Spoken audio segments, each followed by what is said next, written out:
So, quick demo lang po tayo ma'am sa fully automatic sharp ni customer.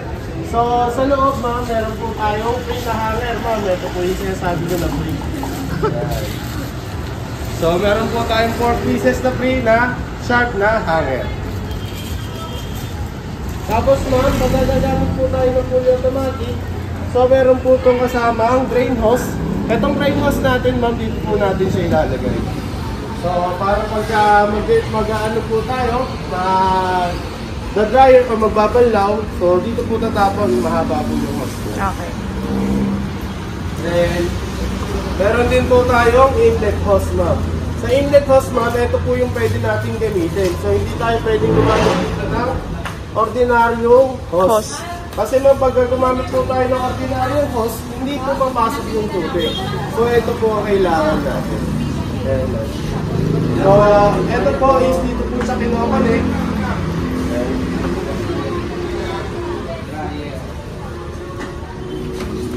Ay, makonek. Ayan. Dito ko connect tapos ito is sa gripo. So, ma'am, ito po is standard size, ma'am. 1 meter lang siya. Kung gusto po natin ng mas mahaba, may nabibili naman po. Pero in case po na medyo mas mahal po kasi yung ganun sa akin, ginagawa ko sa customer ko, ma'am, pwede po natin itong putulin. Tapos? Pag pinutol natin, ma'am, duktungan natin siya ng ordinaryong hose. Tapos tape lang po natin yung wala pong tatagos na pressure. Para po lahat po ng tubig pasok pa rin sa loob. And then pwede mo na siyang duktungan na mahaba. Ito naman ma'am, 3-way naman po ito. So pwede nga po hindi natin ito ikabit. Ito lang naman ang importante. Pag oras na ginamit po natin ito, ma'am, meron po tayong mga uso ng gripo is de Roscas.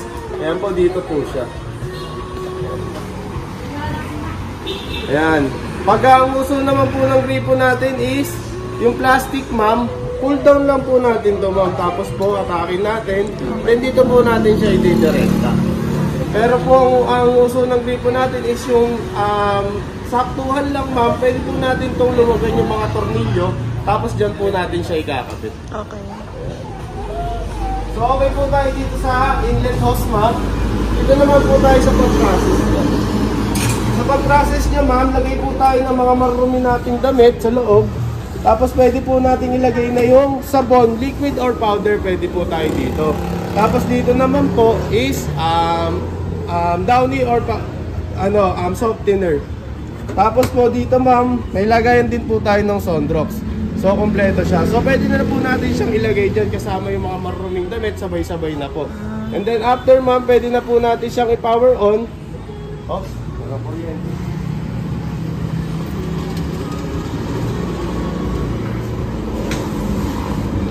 Power on po natin, ma'am. Pag pinower on natin, ma'am, makikita po natin is naka-normal mode siya. Okay. Sa normal mode, ma'am, meron po siyang 20 minutes na laba, 2 times na banlaw, and then 7 minutes na spin dry. So, pag in-start po natin sa normal mode, yan po yung gagawin niya. Okay. So, kita po natin may red na indicate na naka-light. Ayan po. Pag in-start natin, yan po yung tatlong gagawin niya. Then, pwede po natin i-baguhin yung program, ma'am. Gawin natin speedy. Sa speedy, ma'am, yan po yung hindi masyadong madudumi. Okay. So, yan naman po ang magiging program niya. Is 9 minutes na laba, 1 times na banlaw, tapos 5 minutes na spin dry. So, baguhin ulit natin, ma'am, eco po. Halos same lang naman po siya ni Speedy. Ang pinagkaiba niya lang naman, ma'am, is 15 minutes. Yes, ma'am. Okay. Tapos jeans, siyempre yan, ma'am, yan jeans, yan yung mga maong na po. Yes. So, ayan po ang gagawin niya. 20 minutes na laba, 3 times na banlaw, and then 9 minutes na spin dry. Yan po yung air dry, ma'am, na sinasabi ko. Halimbawa, nag-uulan, hindi po naarawan yung damit natin, hindi siya mag-aamoy kulob. Dahil po, 80% na po siyang tuyo, compare natin sa mga non-air dry. So, 20 minutes po yung laban niya, 2 times na banlaw, tapos 9 minutes na spin dry. Ayan, balik po ulit natin, gawin natin para sa mga blanket, ma'am. Yan po yung sa mga semi-comforter or blanket. Ayan po. Ayan, sa mga soap, ayan, katulad ng mga underwear o kaya mga panlakad natin para hindi siya masyado mag-garterize. Ayan. Meron din po naman na mga pang-baby, ma'am. Kunyari may mga pang-baby tayo na damit. Ayan. Doon po, isusit po natin siya ng pang-baby. Ayan. Delicate, yan po yung katulad ng sa mga soft. Delicate is halos same lang. So yan yung sa mga underwear. Okay. Ayan. Tapos pagka lilinisin natin yan, ma'am. So minsan lang naman yun sa isang buwan kung pwede rin naman na hindi natin siya gamitin. No? Tapos ma'am, sa normal mode ma'am, pwede tayo magbago ng program. So katulad niyan, pwede natin gawin na 15 minutes lang, isa-select lang po natin siya. Tapos pwede natin gawing 4 na banlaw, or 9 minutes na spin dry, or 3 minutes conforme sa atin. So dahil ngayon ma'am, wala pong tubig yung ano natin, yung fully automatic natin, ang matitesting natin sa kanya is yung spin dry lang. So paano natin makakapag-set ng spin dry lang? So tatanggalin po natin yung laba, tsaka po yung banlaw. Paano natin tatanggalin? Select lang po natin yung wash hanggang mawala po. Pag nawala po yung ilaw, ibig sabihin hindi na po siya gagana. Then ganun din po dito sa banlaw. Ayan po. So pindutin lang natin. Ayan po, nawala po siya. So ang magpa-function lang po sa kanya is yung spin dry niya lang po. So select ko lang po ng 3 minutes para medyo mabilis. Ayan. So pagka-select ko ma'am, pwede na po natin siyang i-start. Pag in-start po natin ma'am, may delay po siya na 35 seconds. So para saan po yung delay na yon? So tinitimbang niya po kung gaano kabigat yung nasa loob, and then binabasa niya po kung ano po yung sinet natin na program sa kanya. So kaya may delay siya na 35 seconds. Ayan. So hintayin natin after 35 seconds, under na po siya.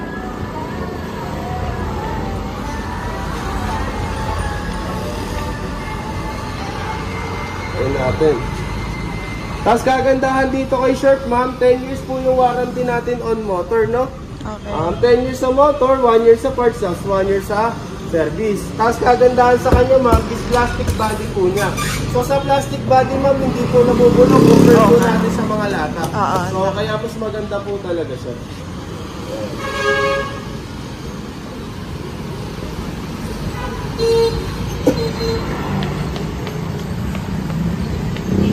Ayan, so makikita po natin 3 minutes po, umandar na po yung ano natin, yung fully automatic natin. So mag-spin dryer siya ng 3 minutes.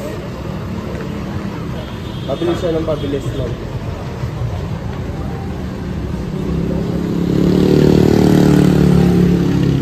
Halimbawa naman ma'am, nagpa-process po tayo. Tapos meron po kumakalansing sa loob. Kaya may barya, syempre gusto natin kuhanin. Pwede po, ipopost po muna natin siya. Okay. So pagka-post natin ma'am, tsaka po natin iaangat. Huwag po yung umaandar tapos po ibubuksan natin siya. So mag-e-error kasi siya. Mag-e-error. Tapos yan ma'am, pwede na natin kuhanin kung ano man yung kumakalansing. Kunyari may barya sa loob, pwede na natin siyang kuhanin. After nun ma'am, sarado na po natin siya. Pag sinarado natin ma'am, pwede na po natin ulit i-start para bumalik po kung ano yung pinaprocess natin sa kanya. Ayan, so kagandahan yan ma'am, hindi na po 35 seconds yung delay niya. So 10 seconds na lang kasi po natimbang niya na kung gaano kabigat yung nasa loob.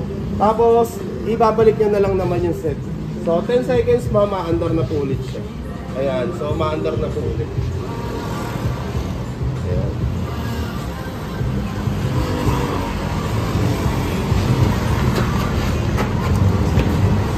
Ma'am, importante din po pag naiuwi natin yung ano natin, yung fully automatic natin. So nakalagay po kasi siya dito sa styro niya. Okay. So ito pong styro na to is travel lock niya lang po ito. So para hindi po siya maalog-alog yung tab niya sa loob pagka binabiyahe natin. So pagkadating natin sa bahay, tatanggalin po natin dito sa styro. Okay. So kahit na hindi na po natin siya ibalik dito ma'am, kasi nga po is travel lock niya lang yan. So after nun ma'am, na itanggal natin yan, pwede natin itong ikabit. Itong antay natin yan. So para hindi po hindi pasukin ng mga ipis or daga sa ilalim.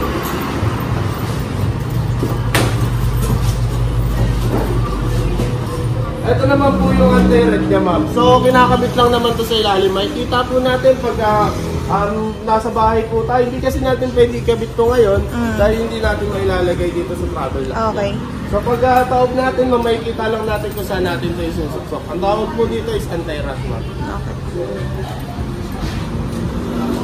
So ma'am, may po yung pinaka-demo ko dito sa aming fully automatic ma'am. So kung meron po tayong question, pwede niyo po akong i-chat or i-text para po masagot ko po kung ano po yung mga tanong naman. So, okay po tayo, ma'am, sa fully automatic natin. Okay. Ayun, ma'am. Salamat. Thank you.